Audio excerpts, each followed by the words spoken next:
দেখেছেন তো স্যার, আমি বলেছিলাম না গাড়িতে বিস্কুট ছাড়া তেমন কিছুই নেই। তাহলে আসি স্যার, আবার দেখা হবে কেমন?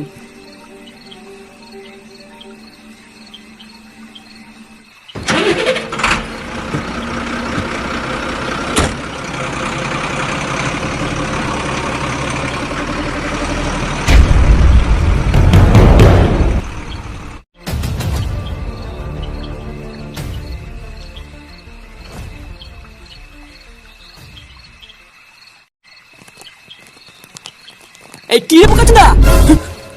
এই কি রে চোদনা, ভয় পেয়ে গেছি আমি। আর কত ঘুমাবি? ওঠ ওঠ, গাড়ি আসার সময় হয়ে গেছে, এক্ষুনি গাড়ি ঢুকবে। গুরু যদি একবার দেখে না তুই ঘুমাচ্ছিস, তোর কিন্তু কাজ খেয়ে নেবে। ছাড় তো, গাড়ির লেউরা আগে ঢুকুক, তারপর দেখছি। একটা হেভি খবর আছে, শুনেছিস? খবর? আবার কি খবর? আরে গুরু যে সুপারিটা নিয়েছিল না, শুনছি ওটা নাকি পুরো সাকসেসফুল। সুপারি? কোন সুপারিটা বলতো? তুই ঢ্যামনা নাকি, কিছু মনে থাকে না নাকি তোর? আরে সেই বাচ্চা মেয়েটার কেস রে।